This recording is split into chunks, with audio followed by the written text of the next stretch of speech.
Slab area और ज़्यादा हो जाएगा, है ना। हो सकता है बीच में कहीं स्लैब कट भी रही हो, है ना, आउटर में भी स्लैब, तो इसलिए ये इसको आप बोलोगे प्लिंथ एरिया। अच्छा प्लिंथ एरिया ये कैलकुलेशन हुआ ना। ठीक है, ये प्लिंथ एरिया कितनी है आपके बिल्डिंग की? 3284.67 स्क्वायर मीटर, है ना। स्क्वायर फुट में करने के लिए आप इसको मल्टीप्लाई 10.76 कर लेंगे, तो हो गया सर 35,327, 35,037 7.80, है ना, 80 स्क्वायर फीट। ठीक है, समझ गए ना। एरिया कैलकुलेशन समझ गए कि नहीं? Yes sir. कैसे एरिया कैलकुलेट करेंगे? एक बार फिर से ओवरव्यू करके बताइए। ओवरव्यू क्या करना है यार इसका? इधर जो टोटल आपको इसको प्लस करना है, जोड़ना है, आउटर टू आउटर लेना है। शिफ्टिंग जो चीज समझ में नहीं आ रहा था। शिफ्टिंग ये दिया हुआ है ना यहाँ पे, देखो जेड ग्रिड है आपकी, जी सर। इसमें जो C5 का कॉलम है, C5 का कॉलम का साइज आप देख लो 500 बाई 500 है, ठीक। तो ये ग्रिड सेंटर में जा रही है, तो कॉलम 250 mm इधर आएगा, लाइन से 250 mm इधर आएगा, उधर बढ़ रहा है 250। ठीक है, 250 ये हो गया। जी सर। ऐसे ही ए ग्रिड से आप देखोगे कि कॉलम 100 mm इधर जा रहा है, तो 250 mm ये और 100 ये 350 mm अपन प्लस चले जाएंगे, उसमें से सब में प्लस कर देंगे। प्लस कर देंगे। ऐसे ही सेम इसमें देख लेंगे अपन, Yes, sir. C16 का जो कॉलम है वो 400 बाई 400 है, ये कह रहा है कि ग्रिड से 100 mm आप इधर जाएंगे तो सेंटर मिलेगा आपको, यस सर। ठीक है। तो जब हम सेंटर से और बाहर जाएंगे तो 200 mm और हमको बाहर जाना पड़ेगा, तो 200 वो प्लस 100 ये 300 mm, 300 यहाँ हो गया। नीचे में C19 का कॉलम है, C19 का कॉलम 400 बाई 600 का कॉलम है, जी सर। ठीक है ना। तो ये कह रहा है देखो कि जो ग्रिड लाइन है, ग्रिड लाइन से 200 mm इधर आओगे तो कॉलम के सेंटर में आओगे, तो 200 ये हो गया, और प्लस में 300 mm हमको बाहर जाने के लिए और चाहिए, तो 500, 500, तो 500 इधर चले जाएंगे हम। तो ये हमारी टोटल ग्रिड यहाँ, इधर 500 जोड़ देंगे और उधर उतना जोड़ देंगे, उधर 300 जोड़ देंगे, इधर 250 जोड़ देंगे, इधर 100 जोड़ लेंगे, है ना। तो आउटर टू आउटर पहुंच गए अपन, और उसका कैलकुलेशन कर लिया अपन ने, तो स्क्वायर मीटर आ गया हमारा, हाँ सर, वो है ना? समझ में आ गया उधर। ठीक है ना। अब देखो ये इस टाइप से, अब ये कॉलम आप जब लेआउट करेंगे इसको, तो सबसे पहले अपनी ग्रिडें बनाएंगे, सेंटर लाइन और ग्रिडों को जितने डायमेंशन दिए उस डायमेंशन के हिसाब से आप बनाएंगे, इसको ग्राउंड पे लेआउट करेंगे। लेआउट करने के साथ साथ क्या है, देखो ये इतनी बड़ी बिल्डिंग है, ये सूते और धागे से संभलने वाली नहीं है।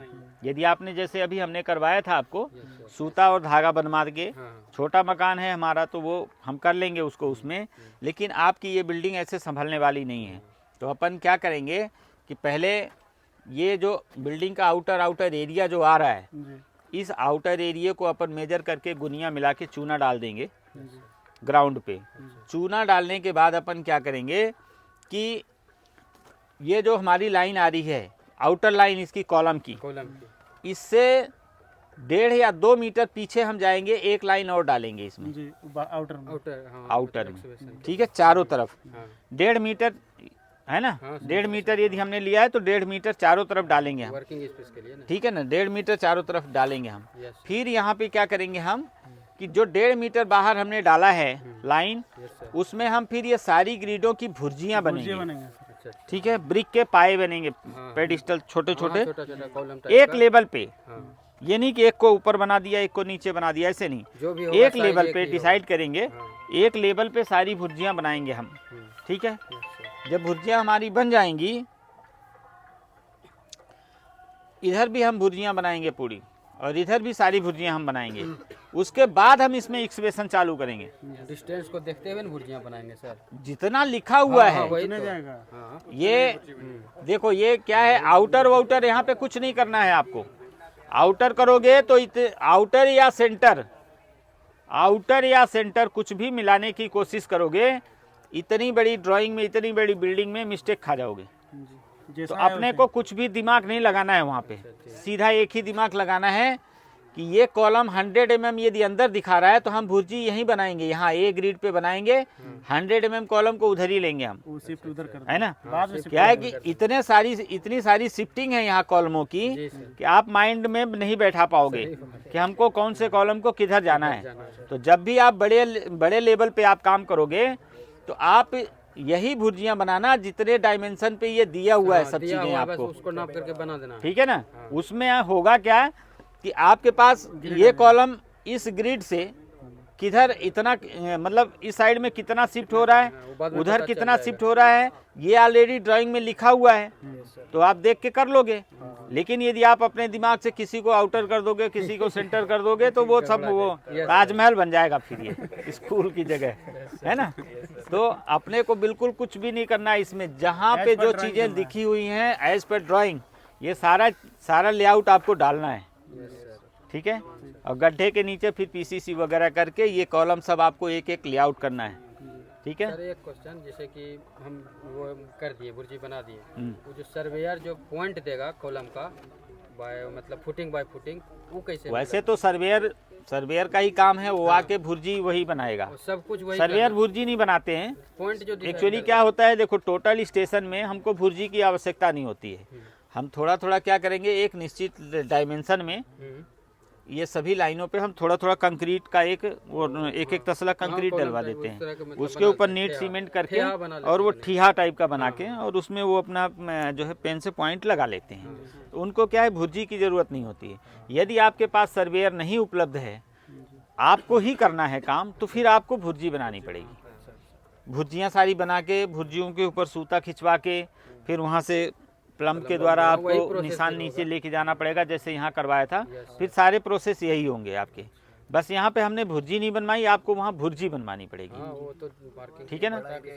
ठीहे बनवाने पड़ेंगे पूरे आपको बराबर एक लेवल पे।